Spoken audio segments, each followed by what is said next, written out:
Retomando o depoimento do ex-presidente. Senhor ex-presidente. Senhor ex-presidente.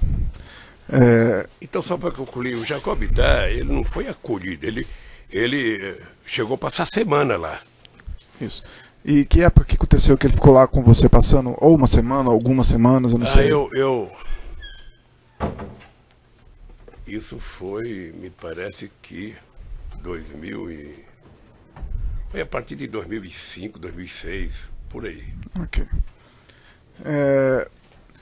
Depoimento prestado aqui nos autos, inclusive hoje, o senhor Bunlai falou que por volta de agosto de 2010, o senhor Jacob Bittar manifestou interesse em comprar um sítio, porque ele queria que, em alguns depoimentos também, reunir as famílias.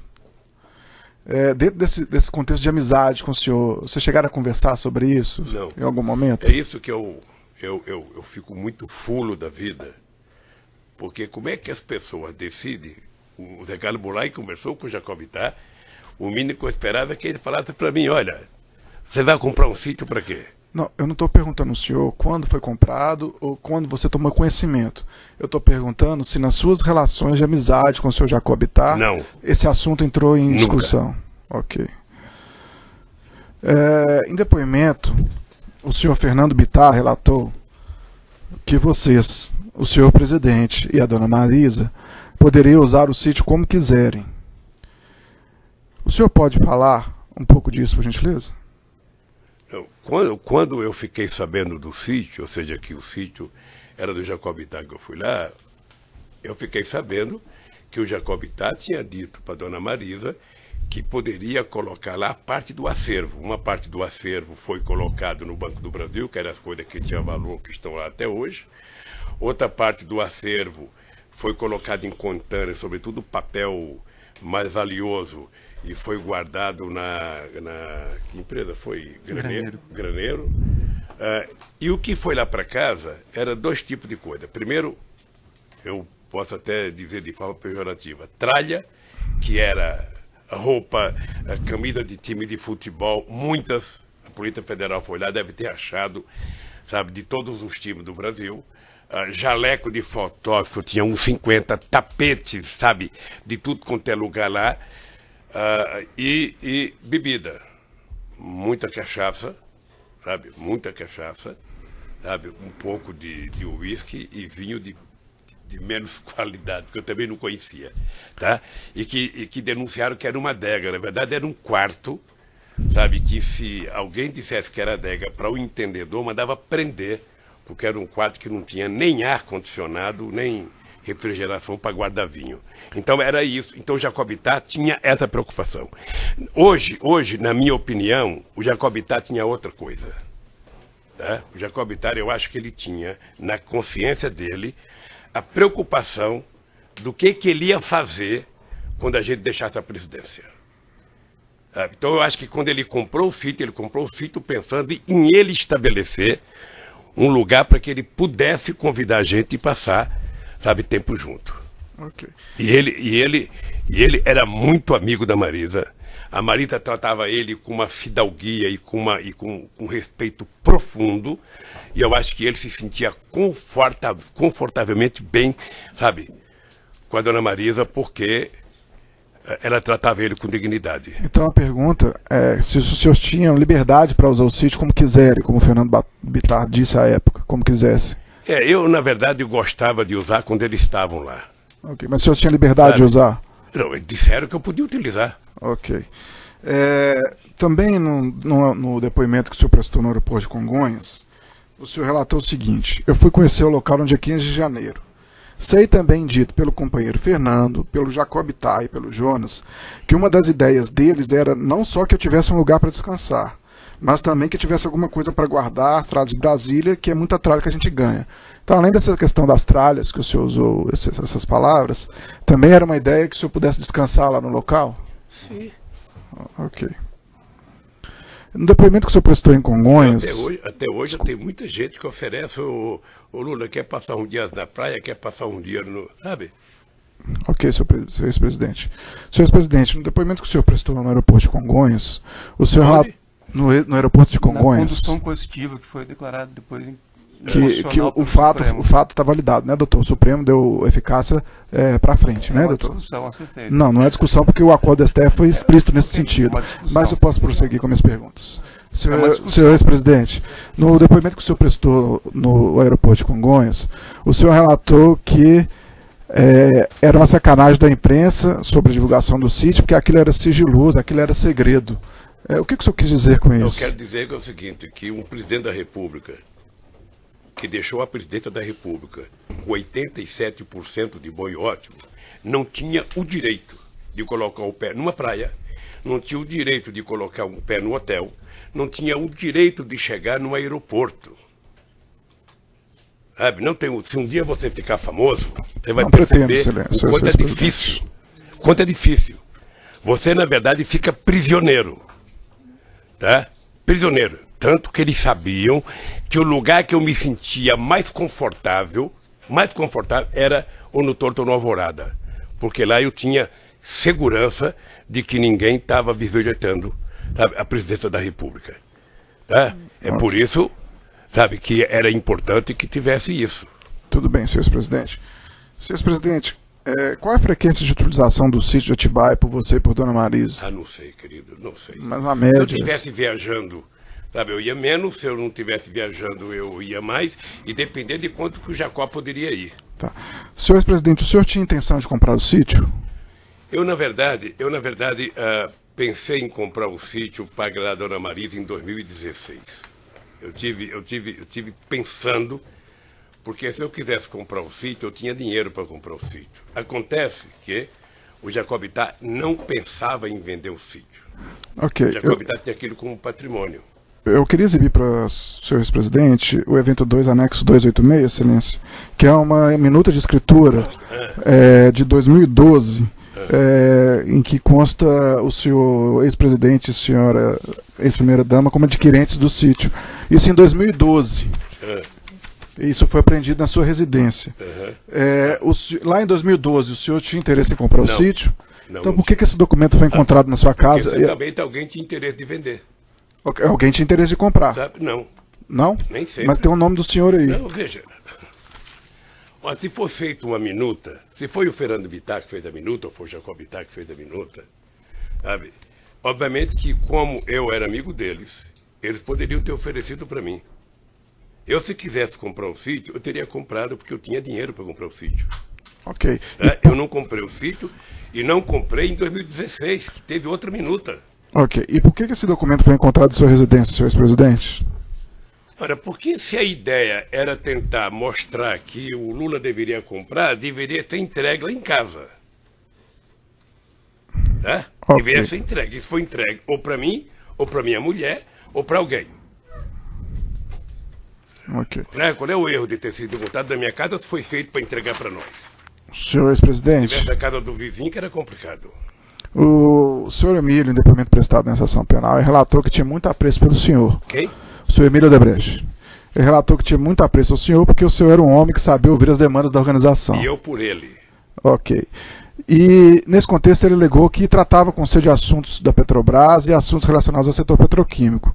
O senhor confirma que tratou desses assuntos com o senhor Emílio Odebrecht? É porque perguntado assim, truncado. Não estou truncado. Pode com calma, senhor presidente. Responder a minha relação com o Emílio Odebrecht. O Emílio era um dos mais competentes empresários brasileiros. Aliás, herança do velho pai dele, que era uma figura excepcional, tá? Que eu tive o prazer de conhecer.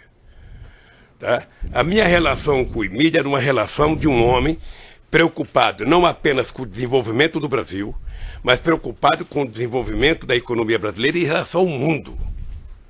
O Emílio Odebrecht tinha relação. Quando eu fui candidato em 89, eu já viajava para a América Latina. Só tinha 2 embaixadores do Brasil no exterior, na verdade. Um era o representante do Banco do Brasil, que tinha em quase todo lugar, e o outro um representante da Odebrecht. Onde fizesse reunião, tinha lá o cara, seu Lula, eu sou representante da Odebrecht. Tá? Então a Odebrecht ela tinha muita representação na América Latina, e ela tinha muita representação na África. Até porque foi a única empresa que trabalhava em Angola no tempo da Guerra Civil.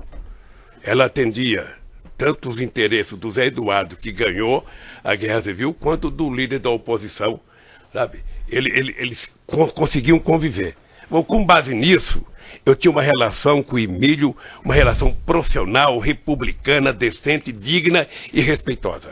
Eu posso dizer, procurador, posso dizer, olhando nos seus olhos, que o Emílio Odebrecht, a relação comigo era uma coisa que o Emílio, toda vez que ia conversar comigo, ele levava, e eu tentava pedir para todos os empresários levarem uma agenda para dizer o que queria conversar. Porque se não leva agenda, começa a contar piada, começa a conversar, daqui a pouco meia hora de audiência acabou. E o Emílio sempre discutiu comigo interesses desse país, interesse da indústria nacional, interesse de política de inovação, interesse de política de investimento do Brasil no exterior. É por isso que eu fui a Angola em dezembro de 2003 e fiz um discurso onde o Estadão fez uma matéria me criticando porque eu dizia que os empresários brasileiros eram covardes, não tinham coragem de investir no exterior. Porque o investimento do Brasil no exterior era fincar a bandeira nacional em qualquer país, como fez o Canadá no Brasil no começo do século passado, como fez a Inglaterra no Brasil no começo do século passado, como fez os Estados Unidos, construindo ferrovia hidrelétrica, e eu acho que o Brasil tinha obrigação.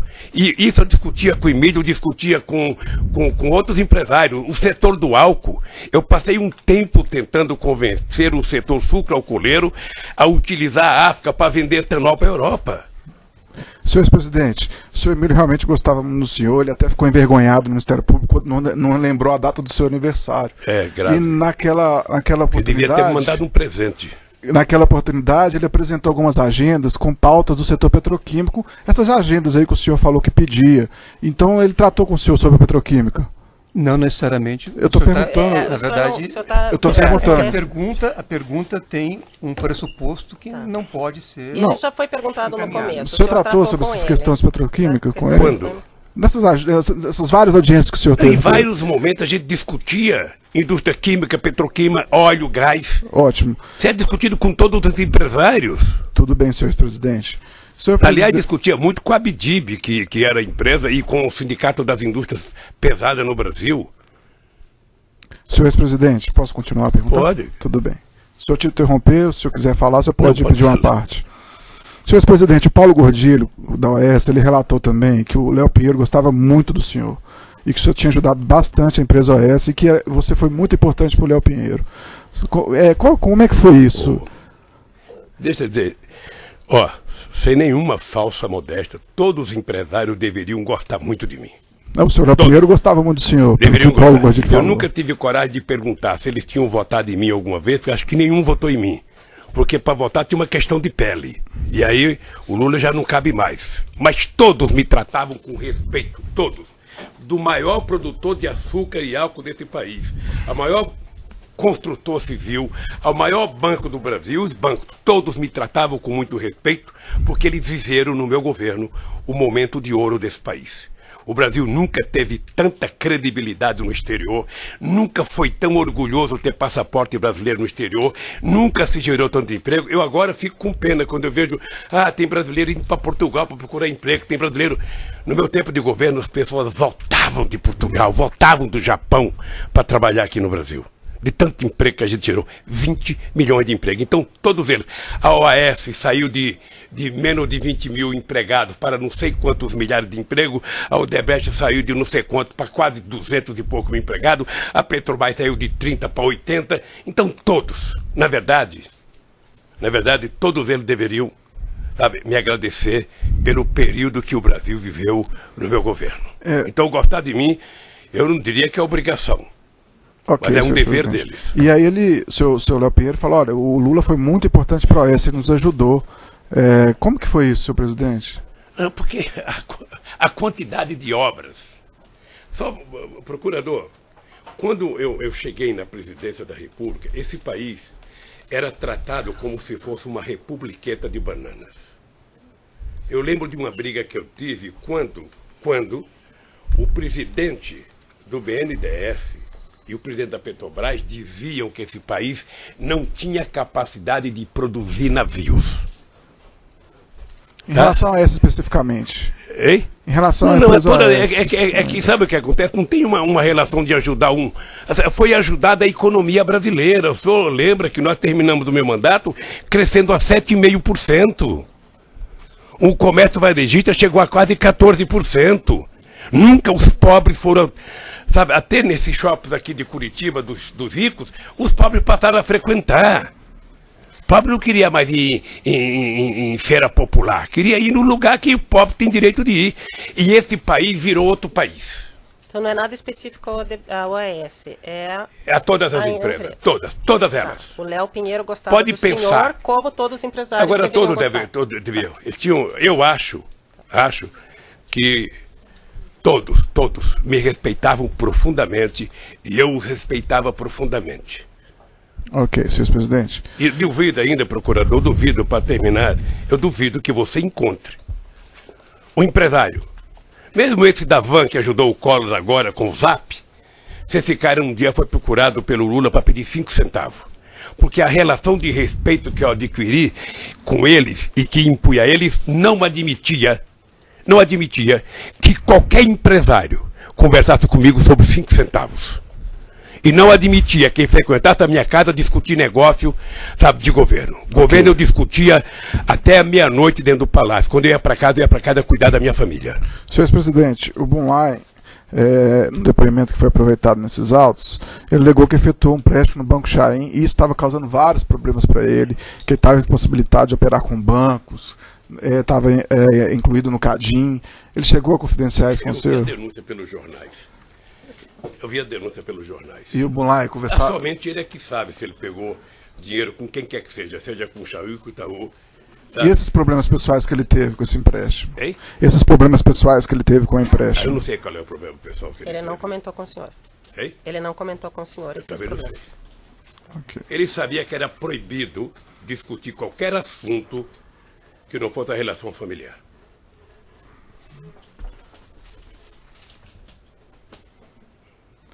Senhor presidente, nos e-mails apreendidos no Instituto Lula, diversos encontros do senhor Bunlai com o senhor, entre eles eu vou citar alguns.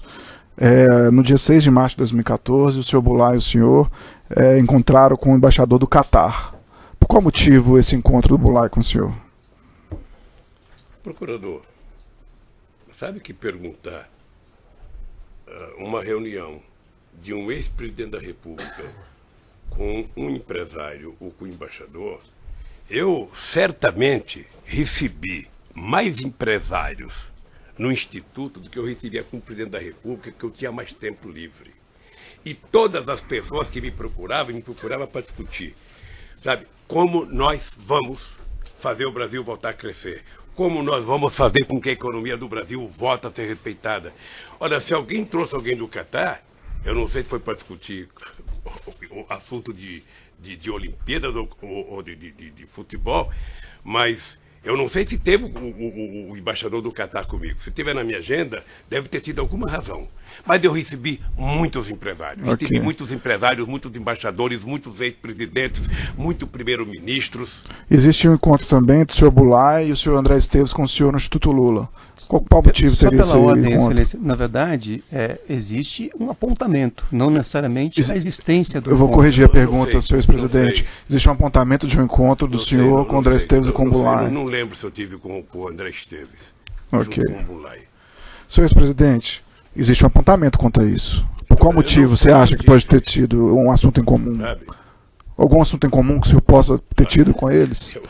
Se teve algum assunto em comum que eu não sei, deve ter sido o Zé Carlos Bunlai em dificuldade econômica, querendo que o BTG salvasse a empresa, como todo mundo fazia. Ok, E nem senhor. sempre salvava. Ok, senhor ex-presidente. Senhor ex-presidente... Mas ele deve ter dito para você o que ele queria. Não, mas eu estou perguntando para o senhor. Ah, não. Senhor ex-presidente, o senhor estava na reunião, segundo o apontamento, como bem lembrou o doutor Cristiano Zanin. Senhor ex-presidente, o senhor tem ciência desse empréstimo, então, que o Bunlai fez com partidos em favor do Partido dos Trabalhadores, com o Chaim? Tomou conhecimento disso? Não. Nunca ouviu falar? Conhecimento pela imprensa. E quando você tomou esse conhecimento? Quando começou a denúncia. Ok. E o senhor tem conhecimento que a Chaim foi favorecida em contratos na Petrobras? Não acredito. Não acredito? Por qual motivo? Porque tudo que vocês falam da Petrobras, eu digo que vocês falam porque às vezes a Petrobras é tratada como se fosse uma merreca, uma porcaria de empresa. E a Petrobras é uma empresa que tem uma governança respeitada no mundo inteiro. A Petrobras, ela inclusive tem o controle, depois do meu governo, ela tem o controle da Controladoria Geral da República. Então a Petrobras é uma coisa muito séria. Qualquer coisa que é decidida na Petrobras passa pela mão de 500 pessoas. Sabe na mão de quem não passa? Do governo.